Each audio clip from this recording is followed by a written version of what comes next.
This is the beheaded statue of the god Beta, and he's holding Ankh, Ged, and Waset here. This is the statue of Sekhmet. This is the perfect one in Egypt. Absolutely. This is the perfect statue of Sekhmet Ra. And he gave the protection to Alexander the Great, but as Alexander the Great.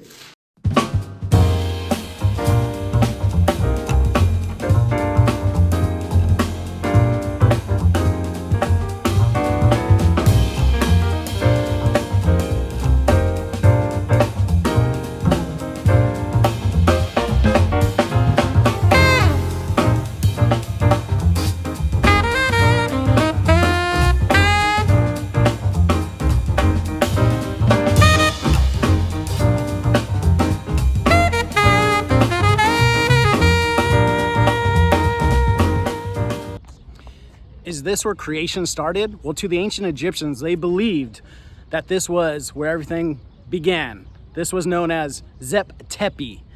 They believed that a mound of land came up from the primordial waters. We hear this story a lot in different cultures. And that land rose and civilization started. It's known as the Temple of Karnak.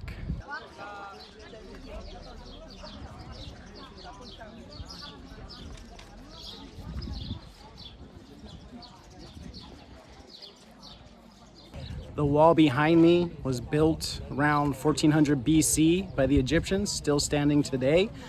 It wasn't reconstructed or nothing, it was still standing. If you see behind me here, this was later during the Muslim time created, and it was built, 600 AD. So you can see that the precision of the stonework still up, a lot later in history and still kind of crumbling.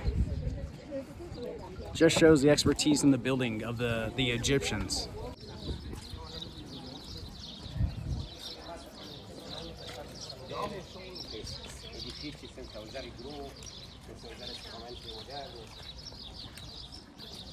The temple has a hall that goes all the way through, and it starts going from east to west. So basically, the sun will rise over here, and then will end way over there where the mountains are. Can't see it from here, but there's also temples there. So kind of formation of the sun. And then you have a north to south road that goes to the Temple of Luxor in our last video that was here. Behind me you can see Ramses II with the ram head above him. Interesting thing about the ram was that that's a time of Aries. There's kind of a theory that they found an old mound that even pushes this date back to possibly 3000 BC, an old foundation, and they found the bull, the representation of the bull. So the representation of Taurus, and then it changes to Aries, the age of Aries, which was the ram. So they got rid of the old temples, reused the blocks to build the new temples. So basically, out with the old, in with the new. As the age of astrology changed, so did the importance of the temples, and new temples were constructed.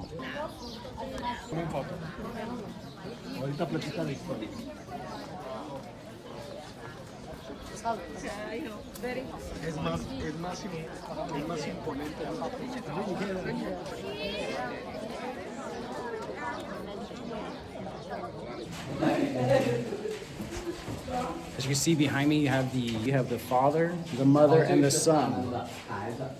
You have Father Amun, Mother Mat, which means mother, and their son Khonsu.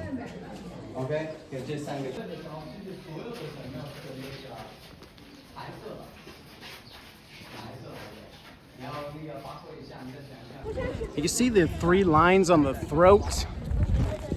That basically represents that, well, they believe that was represented that they were over 40, so they were more intelligent, because that's when you get this kind of double chin thing you see I have. I'm only 38, but I already have it. So I guess I'm intelligent.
Say hello? Yeah, security guard, they always want to show you something and then charge you money. Say, my friend, I'll show you this, but then they'll ask for money. So just don't give it to them. I mean, it's fine if you have it, if you want to, but I've already been in that room. It was free earlier, now he's trying to charge, so.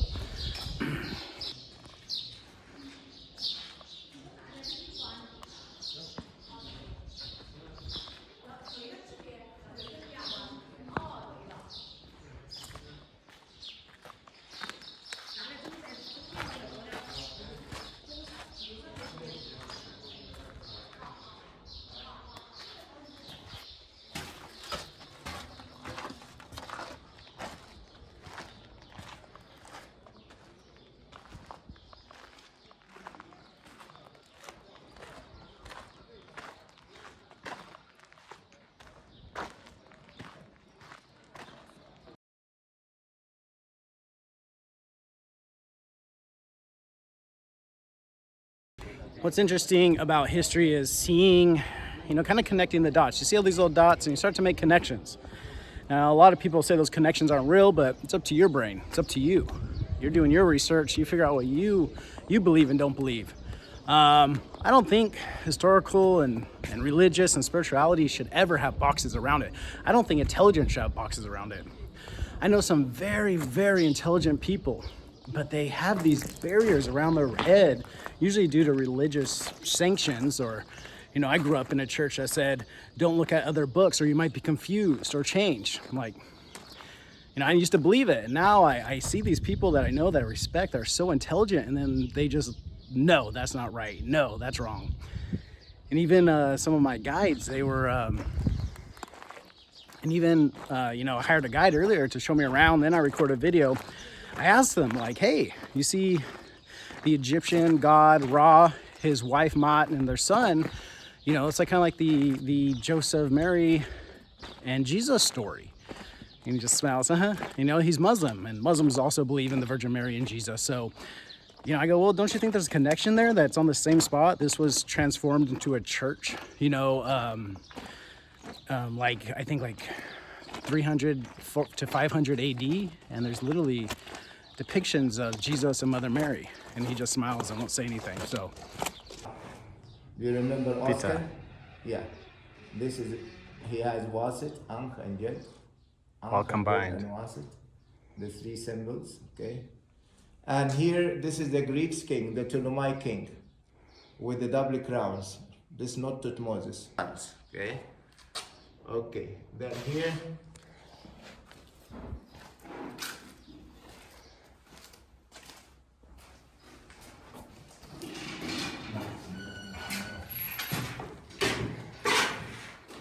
This is the beheaded statue of the god Beta, and he's holding Ankh and Jed and Wasit here. And who this? Tutmosis III, he offers some water to the goddess here, Hathor, and that is the name of Tutmosis, Menkheb Ra. Then who's the wife of Beta? Sekhmet. Sekhmet, yes, here's her statue.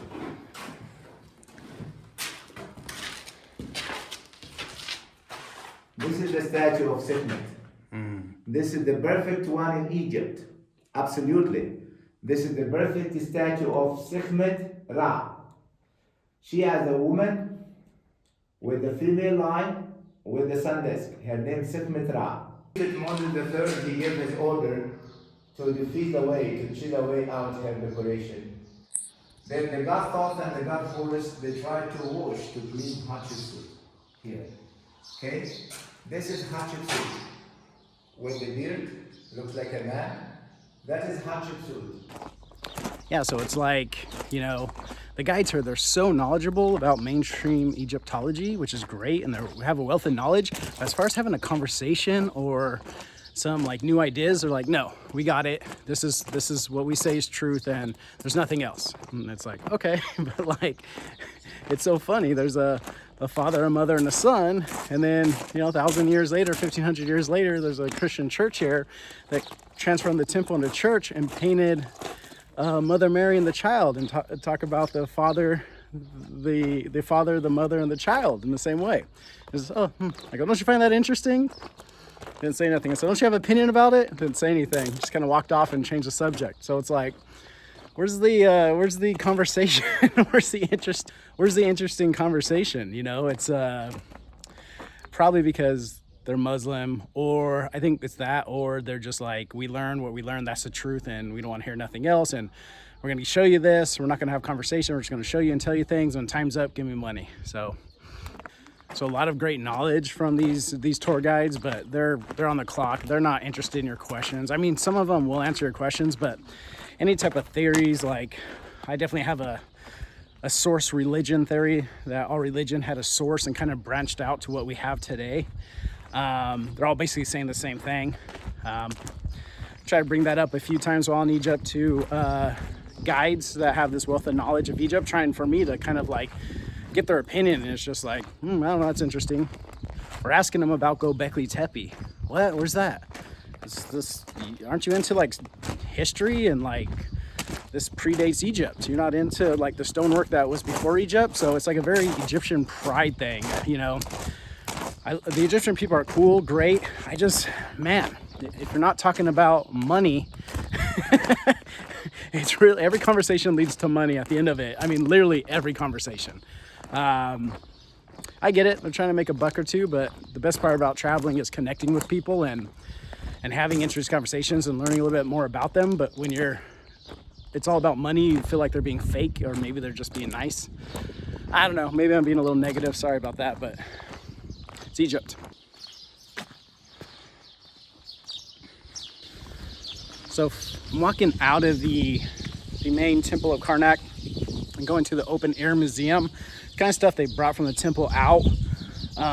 Little housing, little other temples, tiny little temples.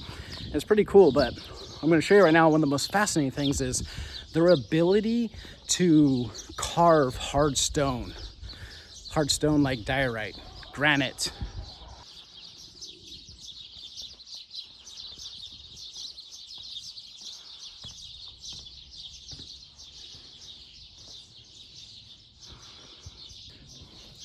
So like this is quartz. So they were able to carve in quartz. It's a very hard stone. A lot of people don't want to do that today. So quartz, diorite, stuff like that, granite, they're still, especially like the polished granite, it's still kind of confusing. So like the level of detail. So not only to carve into it, but then to get this level of detail, like right here, these lines in the skirt.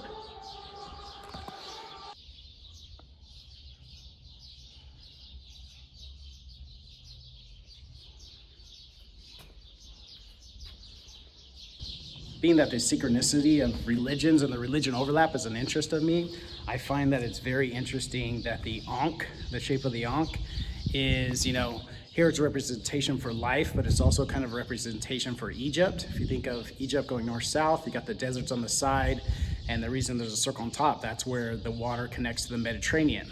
Even sometimes you'll see a bowl there where they pour out the water. That was a theory I heard. The Coptic Christians who are still here in old Cairo, but the Coptic Christians came and took over, they actually adopted the Ankh and it became the cross, which is interesting because we get the cross from the crucifixion of Jesus. But the Coptics brought it from the Egyptians, which predates the crucifixion. So, and there's even a church apparently not too far from here, and on the top of it, about a 100-year-old church, on the top of it, there's an Ankh. So cross-Ankh connection, you got the father, the mother, and the son connection. I mean, it's pretty clear to me, but every time I bring it up, people kind of give me a weird look. So another thing is, if you see above me, I believe this is granite. They drilled these, oh, I don't know if they drilled, but they put these holes in here for the door, as you see, for the doorway. Now this is very hard stone. How they did, ask my guide how they did it, he goes, I don't know. I did ask my guide, you know, it's hard to get the guides to just give me your opinion because they don't want to go off the script. Just give me your opinion. And I said, what do you think? And it took me a while, kind of push him. You're at home at night. You obviously think about this. What do you think? It doesn't have to be right or wrong. Just give me your thoughts. With all this is like your life's work. And he said, I think they had some type of powder or something they put on the stone that would kind of soften the stone. They would do their carving work, and then they would remove the powder, add a different powder that would then re-harden the stone. He goes, it's just, I don't know. It's a theory, I don't know. And I go, that's great. I've never thought about that. That's very interesting. I want to hear that. So yeah, maybe they put a powder on the hard stone, softened it, then we're able to do their carvings. Actually, I liked his theory a lot. Kind of, I said, what do you think the powder is? He goes, I don't know. So he said, maybe it's secret. And I said, talk more. I found there's a particular plant that grows near the monuments in all over Egypt, and its scientific name is dictypetalum. And what's interesting about this particular plant is if you do the alchemical processes to it, which I believe are outlined within the myth stories of the god Osiris, and how he's painted green, and then he's chopped up and put in the Nile, and then Isis turns herself into a bird and flies around him and then raises him back. All of these are alluding to stages of alchemical purification. And if you apply that to this plant, this dictypetalum plant, one of the things you're able to extract from it is hydrofluoric acid. Well, what's significant about hydrofluoric acid is hydrofluoric acid eats through granite, and it also etches granite. And the only things that stop hydrofluoric acid are beeswax and gold. So if you were to make a beeswax template, you could etch the granite using this hydrofluoric acid that's being extracted from this plant. I think that's what they were doing. I think they were also using it to cut the granite in certain areas. I mean, there's so many security guards coming up to you. Hey, where you from? Where you from? Oh, you want to go see this? I want a tip from you. They don't say that part till the end, but it's like, I've been there 1,000 times. I'm good. They're really pushy. Just like, do this, go here, do this. I'm your friend. Very fake smiles, but good people. They got to do what they got to do. But after a while, it's like, just let me be, man. I already paid my ticket. So the Temple of Karnak was used basically they had this huge festival a year, Opet festival, and they would have what's called a bark. It's a ceremonial ship that carried emblems of the god, a gold box, and they would take it to the Luxor temple, which is behind me about, I think it's like 2 kilometers or something like that. So during this festival, when they took the bark, this ceremonial ship that had this golden box on it with all this relics to gods, statues of gods in it, they take it from here to the temple of Luxor, which is, you go down a path, rows of sphinx on each side.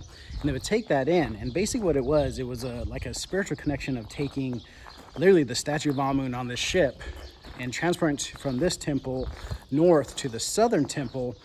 And that's where the pharaoh would be, and it'd go into the last chamber or chapel, and it would represent the unification of God and Amen, the God Amen, and the pharaoh.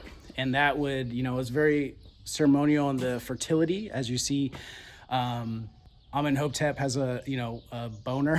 he's erect in most of these, so his connection with God, much like the Pope used to do and probably still does, he's the one that's connected with the God to help the land keep fertile and himself fertile, and him to be a good king for the next generation.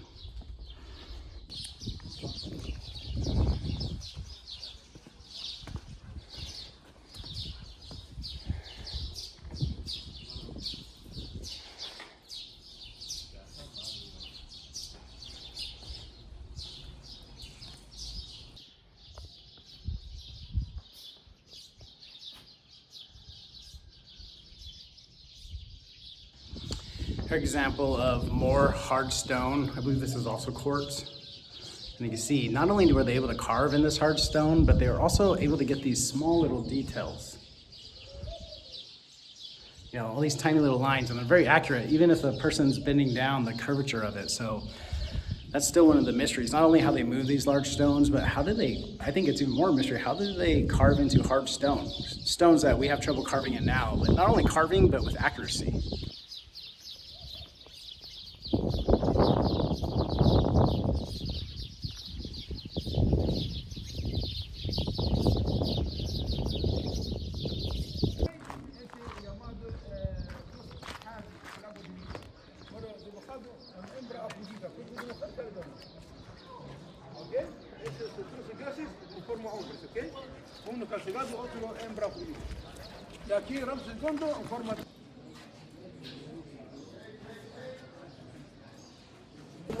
You see where they're doing some refurbishing work up here behind me.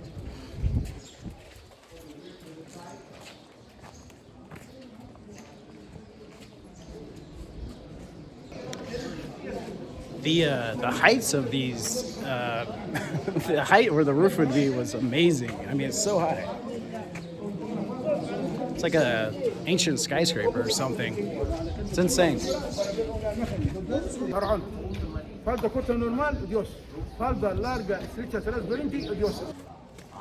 where I'm at now, the Apostol Hall, it has 134 columns and 16 rows. And the interesting thing is that 122 of these are 33 feet tall, and then the taller other 12 are 69 feet tall.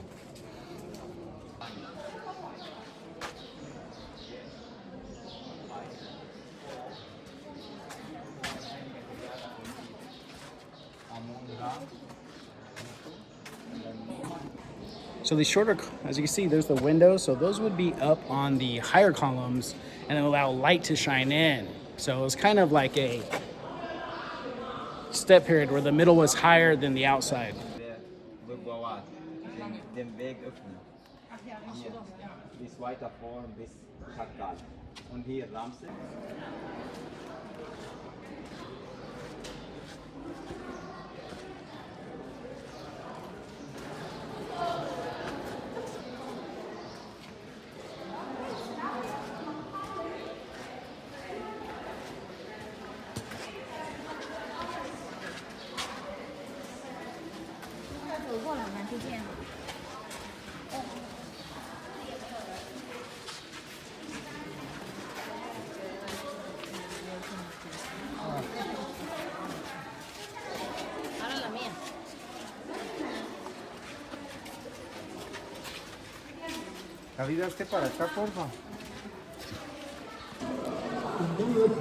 So apparently these ledges on the bottom of the columns is where people would put, offerings of food, wine, water, whatever for the gods.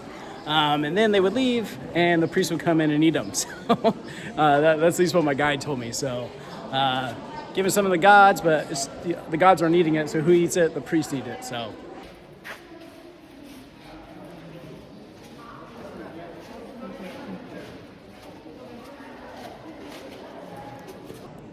It's kind of funny, I just heard a Chinese lady telling some European dude, hey, you're my photo. Hey, please, excuse me, you're my photo.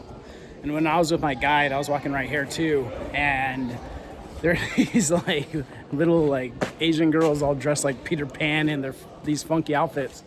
And my guide was showing me things, and I'm like, excuse me, you're a photo? And they were there forever, just taking millions of photos. And this girl was so young, and she was telling my guide, hey, you're in our photo. He's like, yeah, we'll get through it. And so I was talking to my guide, everyone's taking a photo. If I waited for everyone to take a photo, I would never see anything, especially girls who take lots of pictures. Love you women, but so some girls, I should say. So he said, a lot of people don't come here for the history. They come here just to take an Instagram picture and go. So he's kind of, I guess, glad that I was asking a lot of questions about the historical aspects. I don't think I took that many photos when I was with him because I was just listening because there's so much history coming at you. But it does seem like most people just come here to get that Instagram photo and then take off, but really don't want to understand what anything is. There's lots of tours I go through here, but they kind of rush you through and people just kind of listen and then they go home. It's kind of sad in my opinion, but that's the age we live in.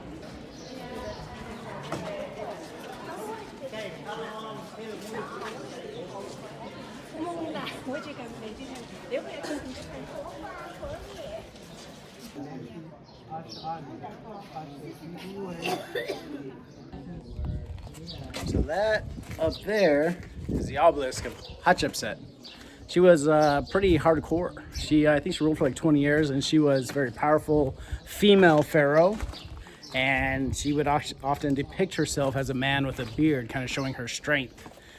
But this giant obelisk is still standing from the time it's been put up. It's 97 feet tall, and it's 320 pounds, or 320 tons, which is 600,000 pounds. And some are saying it could even be way higher than that. So how they put it up there, how they move it. Came from Aswan, which is like a 2-3 hour drive south of Luxor. My guide said they built ramps up, mud ramps, and they put sand in the middle, and then they kind of put the stone up on the ramp, and as they put it in, they would drag out the sand from the bottom so it would slowly fall in. I said, is that theory or fact? He says, fact. I said, okay. Were you here? There used to be hundreds of these obelisk columns all around Egypt. Some of them are still buried. Some were taken away to lands like Istanbul in Turkey, New York. There's one in Central Park. I think the one in Central Park is actually from Egypt. There's one in Paris that's from Egypt. That's in like a plaza.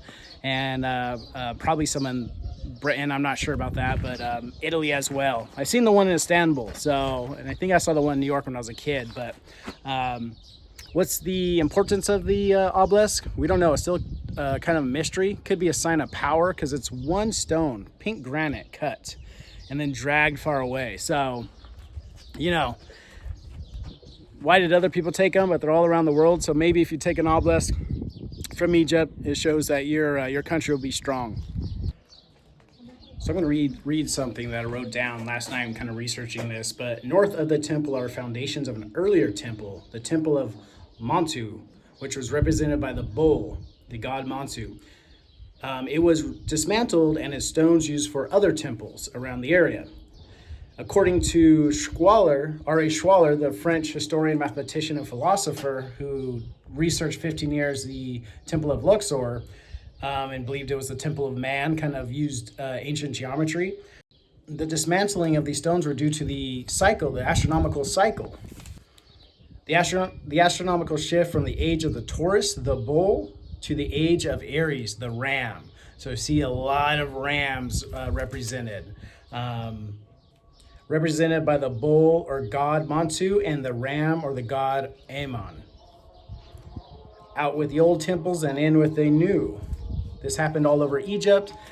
So there's this cycles of astronomical change. They didn't have TVs, they didn't have stuff like that. So they were just looking up at the sky and kind of figuring out that there was order in this chaos. You know, most religious texts, even the Bible, kind of talk about this chaos.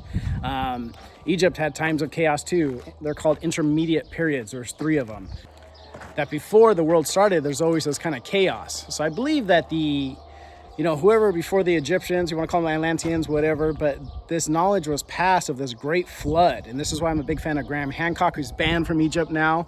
He has a show called Ancient Apocalypse that kind of describes everything on Netflix, and that shows why he was banned from Egypt. But he really has this theory of layers of civilizations that get destroyed by a flood, maybe fire from the sky, a comet, or a solar flare from the sun. That destroys civilization. A few thousand, 10,000 survive, and I believe there's some evidence of this with the history of language.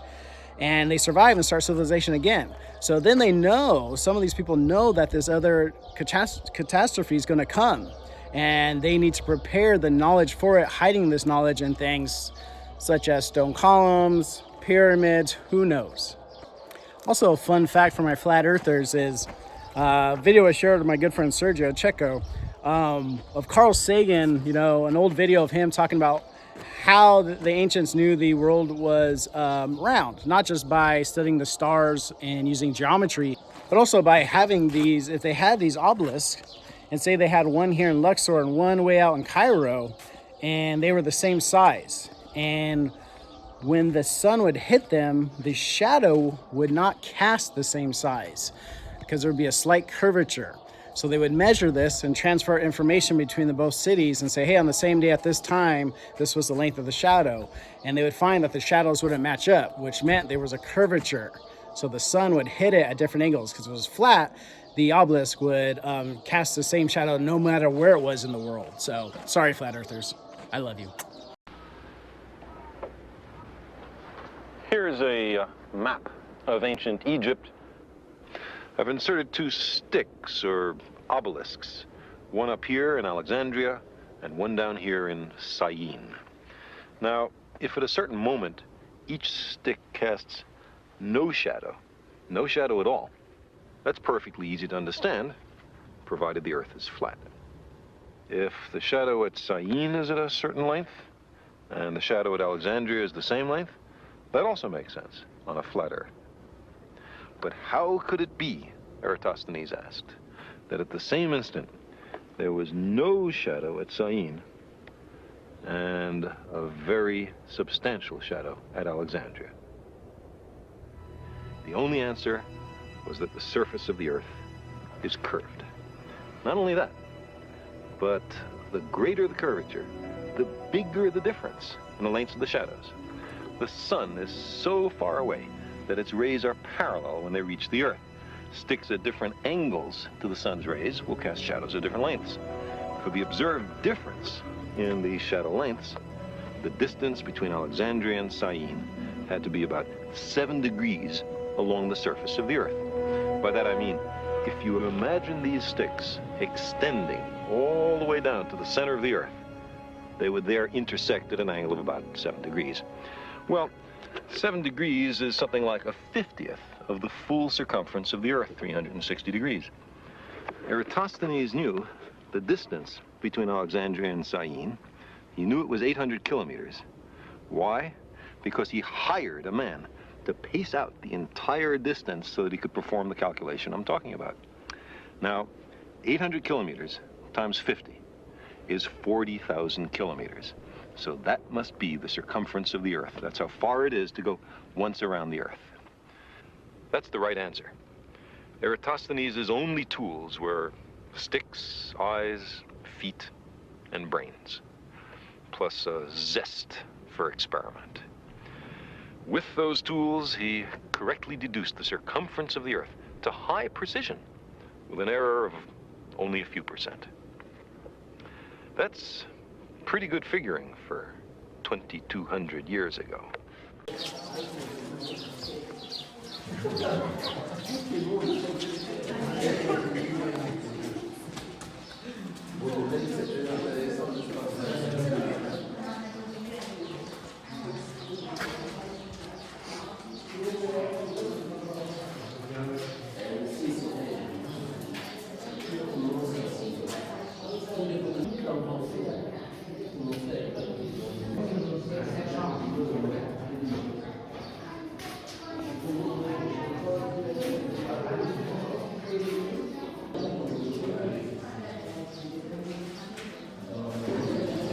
So we're in this chamber, one of the earliest spots created. This is the original kind of offering table where the bark sat, the ceremonial ship, and then also one stone in the floor. You can also see rooftop, the original rooftop, and then another rooftop built about 500 years later. So it was about 1400 BC, and then maybe some say 3000 from some earlier sites. But you can see that there's stars all across the roof, and there's 5 pointed stars. And since we're kids, we're drawing pentagram 5 pointed stars. And asked my guide, where did the 5-star come from? Because this is obviously the earliest time I've ever seen it. And he said, that basically more than likely the ancients were diving in the ocean to go fishing and stuff like that, and they found starfish. And then when they look at the sky, they didn't know how to represent it as a symbol since they're very symbolic. So when they saw the starfish, they thought, perfect. So they represent it with a little circle and 5 legs that go out, and it kind of looks like a starfish. As above, so below. Or so below, as above. Starfish, stars, star, starfish.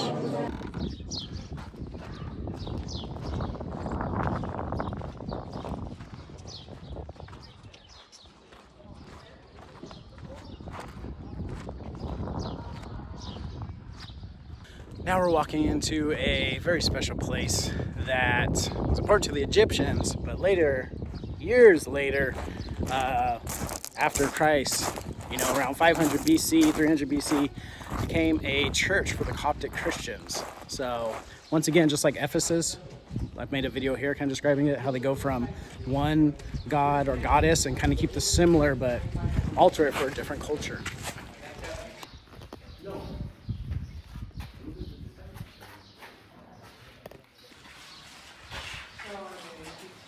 You see the beautiful color, original color still there.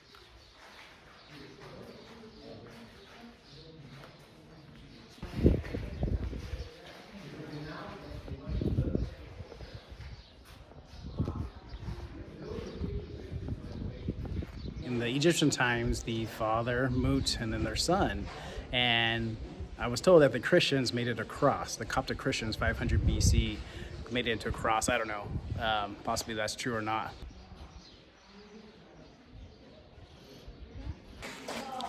So, as the Coptic Christians are here, you see, I believe this is Mother Mary and then Jesus painted on this column, painted over the Egyptian hieroglyphics. So,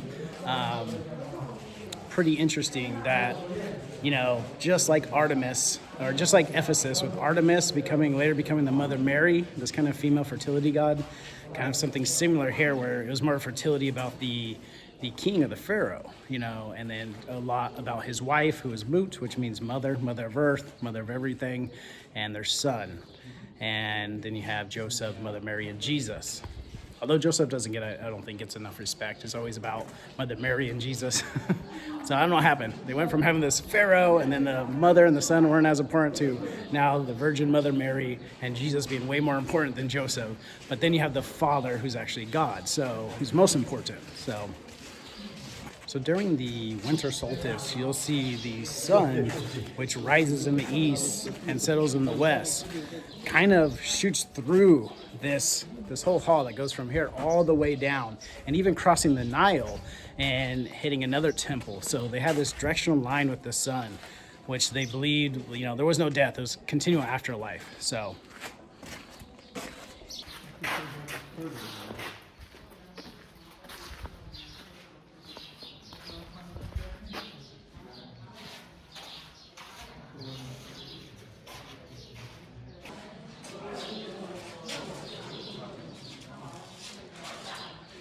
ايه روح اسكندر على قريب.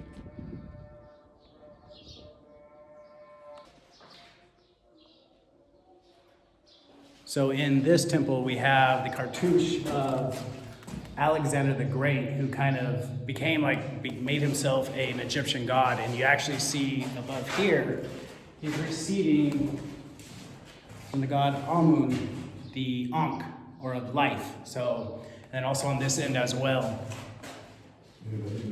So if you're wanting Alexander the Great's cartouche, it's right there. Alexander the Great gave himself his own cartouche.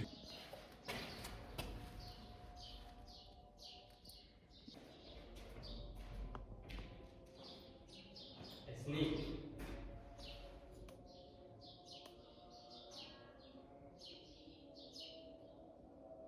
Alex looks like ancient Egyptian king with the double crowns, upper and lower crowns, in the front of Amun-Ra. Amun-Ra, he gave him Ankh, key of life. And Alex also is carrying Ankh and Jed and Waset, long life, stability, prosperity. And this is the remainder of the statue of Amun-Ra here. Looks like the same equal this one. And here Alex, he offered for him all of those numbers of offerings to Amun-Ra. Then the decoration here, or the colors, all of the colors, this vulture also, this 2,332 years ago. And here we have also Alex and Amun-Ra, he offered for him some offerings. And all of those, this is Amun-Ra coming afterwards, he's banana here. And this is the falcon, and vulture, vulture. Falcon, they got Horus, and the vulture, they got his Nekhbet. Horus and Nekhbet, and they gave the protection to Alexander the Great. Alex, A-L-K-S-E-N-D-R-S. So Alex, A-L-K-S-E-N-D-R-S.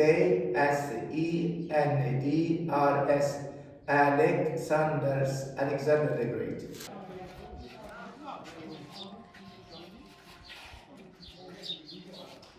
apparently Alexander the Great never actually made it down here, so it was just his peeps, I guess, that built that. But pretty cool, you know. It's a, you know, has his own cartouche. Alexander the Great, when he conquered the Persians already conquered Egypt, so he inherited Egypt from the Persians. And what he did different from the Persians, he came here and he gave a lot of respect to the gods of the Egyptians. He even went out to the desert to forgetting the name, it's kind of a famous tourist area now, way out in the desert of west of Cairo.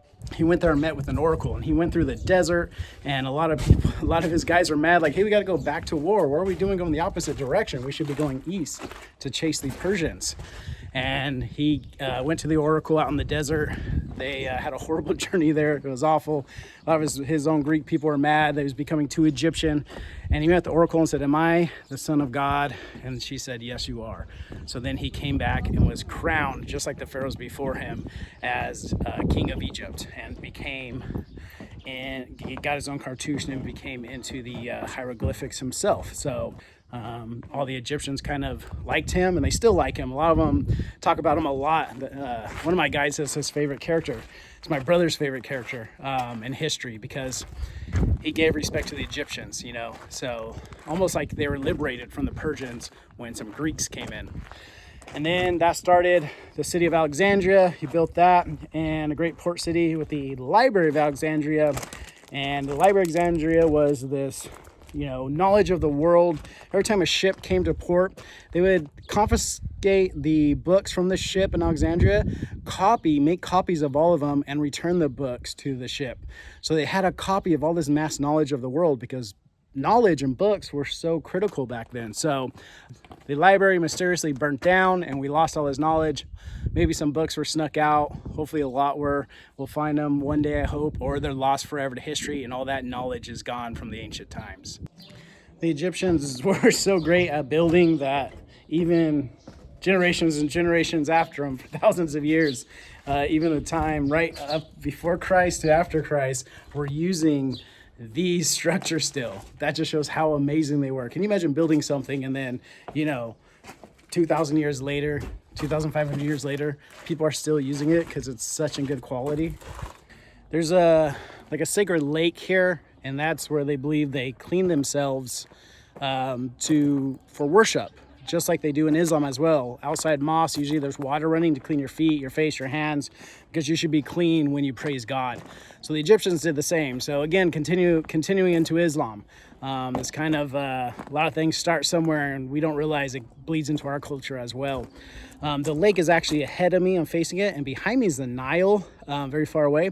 They actually had underground tunnels, one going in, one going out. So as the Nile raised, this would raise, and vice versa. Now they have pumps. And I was talking to a guy, and I said, it's funny because the Egyptians had it better. They hid the tunnels so it wouldn't be ugly. Now we have these ugly, like, metal pumps that help pump out the water or pump water in.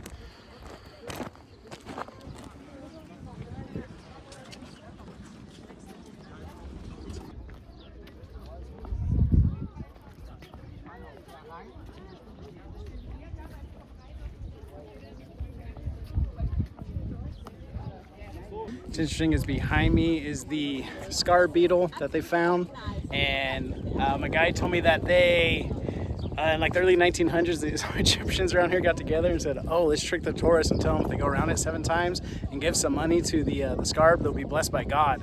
And then when they left, they would take the money. So still to this day, you see people going around it 7 times, but it really has nothing to do with ancient Egypt. It was something that was started in the early 1900s to make money for the people here. And apparently it was even in tour guidebooks for like many, many years. So still exists today apparently, because every once in a while you see someone doing it.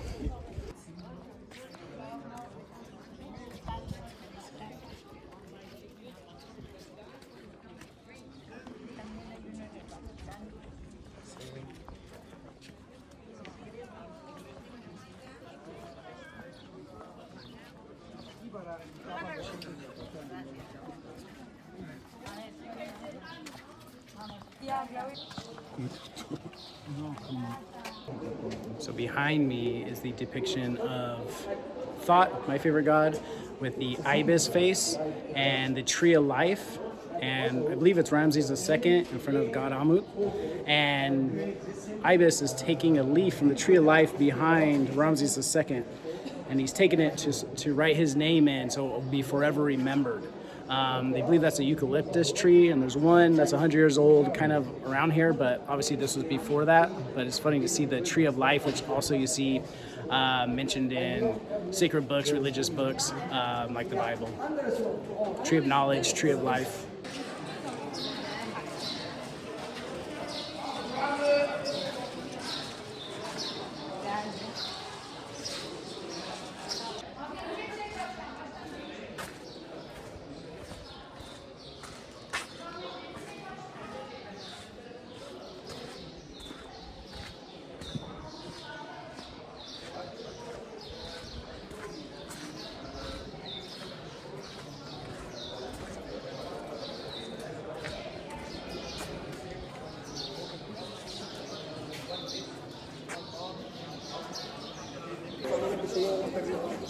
that lady's praying. She was praying over there. Some I think European lady. That I'm laughing because I saw a security guard and he said, "Hey, pray here," and then he walked off. She's paying him. He's gonna ask for a tip, so he's probably just pointing to random places to tell her to pray. In my opinion, I could be wrong. Let me know if I am, but if a security guard's telling you to go somewhere, it's usually just a scam. Just like the Beetle, where you walk around 7, that was invented there in 1900s. They're still doing it today, so she's praying to this stone or whatever, and maybe she's a spiritual person, which obviously this is a spiritual place. In history, at least it was, but she might just be praying to some random column, you know, and that guy just picked one out.